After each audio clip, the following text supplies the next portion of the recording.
Covenant is any relationship that is entered into by two parties. If you've ever had a contract, you have entered into a covenant. If you are married, then you are in a covenant. These are called parity treaties by scholars of the Old Testament. And there are a number of these in the Old Testament itself. You see, two people can come together, they can swear oaths that they will abide by certain stipulations, and then if one party fails, then certain ramifications will happen. That's not what we're talking about, though, when we're talking about the biblical covenant.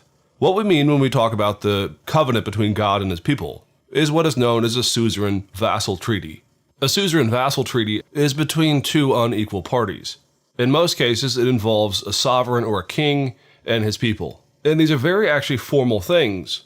A king would come and he would first name himself, I am the king of this land and over this territory. The covenant would then lay out what the king had done for his people, all the wonderful exploits, and then the king, being the king, would give certain obligations for loyalty to him. You will abide by my laws, you will trust me, you will do this, you will do that. The sovereign would then lay out covenant blessings and covenant curses. If you keep this, you will get a certain amount of blessing. If you do not obey, then there will be curses.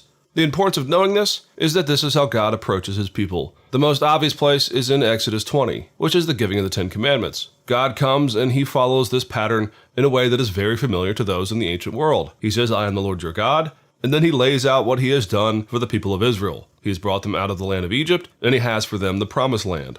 God then gives his stipulations, which in this case are the Ten Commandments. And then as you read through the rest of the 5 books of Moses, in particular in Deuteronomy, all of this is played out very, very much the way we have said.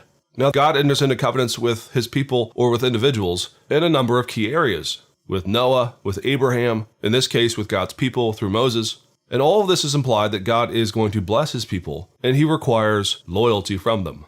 However, as anyone who has read the Old Testament knows, Israel doesn't always get on with doing this very well. They fail as often as they succeed. And so, by Jeremiah's time, the time of the prophets, they begin to look forward to a time when God will bring a new covenant to bear, one based on the suffering servant who is to come. And so in the New Testament, when Christ says that in him, in his ministry, and in his life, death, and resurrection, that he is now our king and our lawgiver, that he is the fulfillment of God's covenant, and that therefore faith in him is what is needed. All of this is wrapped up in the biblical idea of the covenant.